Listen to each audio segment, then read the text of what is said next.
This position is the most insane chess study I have ever seen. So it was composed by Mario Matous, as we can see in the bottom left here.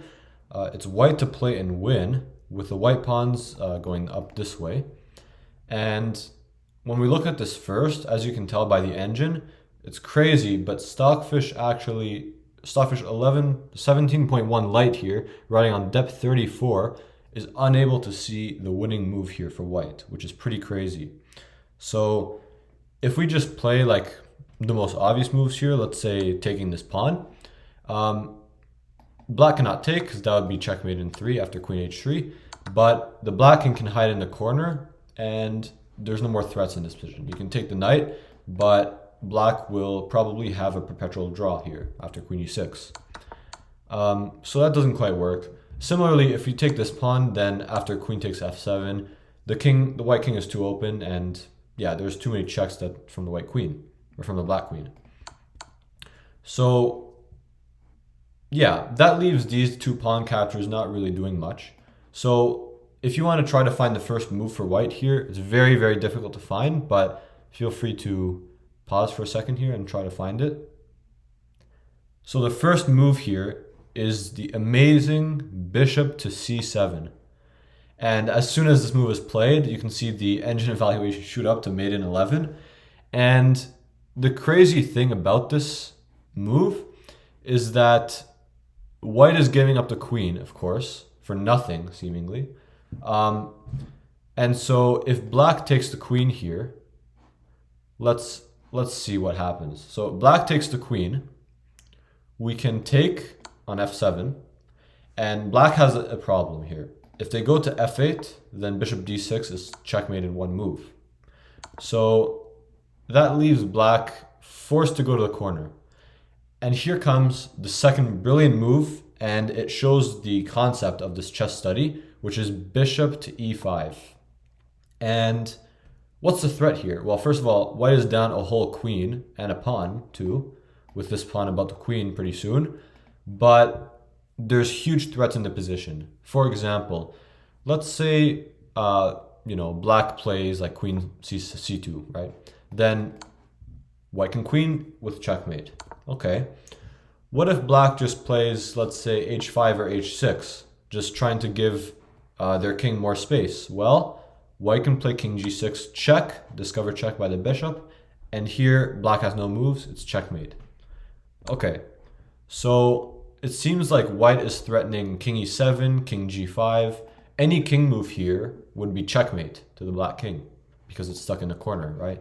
So black has to play a move that attacks the bishop, right? Let's say queen c5. This is the best move, this is the best try to prevent checkmate. This way, if white moves the king anywhere, let's say king e6, black can take the bishop, and after the king recaptures, black is just in time to stop the pawn, and black will win this. After king e6, king f8, and the two outside pawns win the game for black. So after queen to c5, and also the important of queen c5 is that it's covering the f8 square, right? If black tries another move, let's say queen here, first of all, this is checkmate, but also white can queen. So queen c5 would defend f8 and threaten to take the bishop. Now, since white doesn't really have anything left in this position other than a bishop and a king and a pawn, you have to move the bishop, right? And again, the only move here is bishop to b2. And we'll take a look at the difference between bishop to b2 and bishop to a1, but bishop to a1 actually does not work. And again, white is threatening to move the king somewhere and with checkmate, right? So let's say, again, if this pawn moves, the king cannot move. If the pawn moves, let's say to h5 or h6, king g6 will be checkmate after the queen blocks. And so also, if this a pawn moves, same thing, king e6 is checkmate, right? So you might say, well, why can't the queen just check the king, right? Well, let's see. If queen c6 or queen f2, let's say, it doesn't matter. White can move the king. It's check from the bishop. The black king has no moves. So black would have to take the bishop on b2. And now here comes the role of the pawn. f8 queen, and it's checkmate. So similarly with queen c6 here, the white king can move up to e7, check. This time the bishop cannot be taken, so the queen would have to block somewhere on c3 or f6, but the bishop would just take it with checkmate again. So it seems like the only way we can try to not get checkmated as black on the next turn is to prevent this king from moving, right? Because it has too many squares here to move to. And so right now the white king cannot move anywhere other than e6. So you might say, well, why don't we cover the e6 square? And black has a piece that can just do that, right? Knight c7. This is the best defense as well, otherwise it's mate. And the white king cannot move, and we can't queen, we can't give a check by the bishop, so it seems like white is completely lost, right? But here comes the next brilliant part. White can simply play waiting moves, for example, bishop to a1 here. And it's the same problem. If the black knight moves anywhere, then king to e6 will be checkmate. After knight c3 or d4 here, you can simply take the knight. After queen takes, you promote to a queen with checkmate. So that's why this knight cannot move. Same thing, the pawn still cannot move because king to g6 is checkmate in one move. And the black queen also cannot move because if the black queen moves anywhere, let's say c6 or f2, then it's giving a square to the white king, right? So like king e7 here, and it's check again from the bishop, and there's no moves. The black queen has to block, and it's mate. Same thing with queen c6, queen g5 will be checkmate. So the only move here after bishop to a1 would be for black to play this pawn forward, right? a4. And black has no moves other than pushing this pawn. So white can simply wait again with bishop to b2. Important b2 and a1 because of course if you go to any of these three squares, then the black queen can simply take it. So bishop to b2 here. Again, these pieces cannot move for the same reasons as in the previous move, and the black king still cannot move, right? So a3 has to be played here.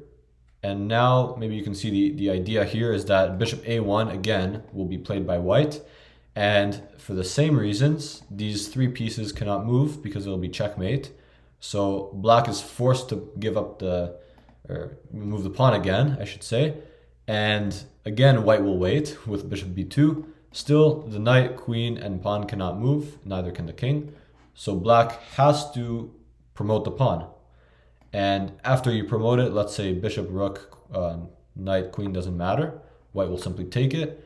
And now black has no pieces to move, and whatever black moves on the next turn will result in checkmate. I'll just show it again.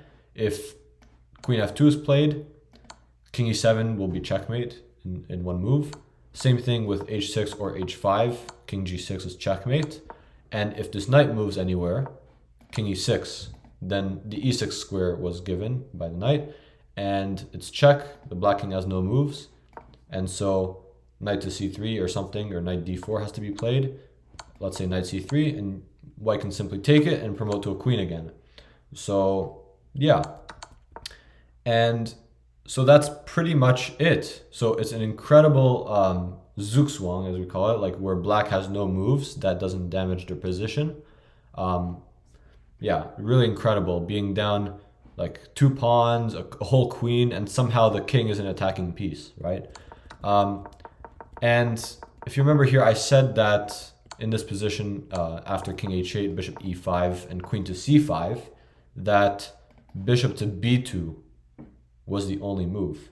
You might say, well, why not bishop to a1? Doesn't this do the same thing, right? But if we play the same line, so white is threatening king e6, and the same thing, black queen cannot check anywhere, otherwise the white king will simply move with checkmate. So let's say black tries knight to c7 here. The same move as before. White will wait, and again, black has nothing better to push this pawn. So a4 and bishop a1. And now black has a3, and the problem is that the bishop cannot go to b2 because it'll be taken. So the reason why bishop to b2 had to be played here instead of bishop a1 was to essentially waste a turn, right? So going bishop b2 and then bishop a1 takes 2 moves. So now after knight to c7, bishop a1 now, right? And now the pawn will be on a4. And after bishop b2, a3, bishop a1 waiting again, a2, the bishop cannot be taken on b2, and so white is winning after queen for the same reasons. So yeah, really, I think this is my favorite chess study. Just really incredibly showing the intricacies of zugzwang here that black and the problem that black has in this position. So yeah, really incredible. We'll just go through the whole study one more time here. So this is the starting position, and white plays the incredible move that the engine still does not see, bishop to c7, and now giving up the queen to take here to force the black king into the corner, playing bishop to e5, and threatening all sorts of discovered checks. Black queen has to threaten to take the bishop, but white says, no, I'm not allowing that. Bishop to b2, thank you very much. King e6 is a threat, queening is a threat, so the black queen cannot move. Knight to c7 covers e6, but now white can simply wait, and black has no moves. Black has to just push his pawn forward, and after bishop a1 again, bishop b2, black has to waste the pawn, and there's no good moves. Let's say the engine says queen to c3 is best, just giving up the queen, but again, any move here will simply result in checkmate. So yeah, really incredible study. I hope you liked this one, and if you did, I'd really appreciate if you subscribed or liked the video. I post all sorts of chess content similar to this. So yeah, if you like chess, passionate about chess like myself, then I'd really appreciate subscribe. Thanks for watching.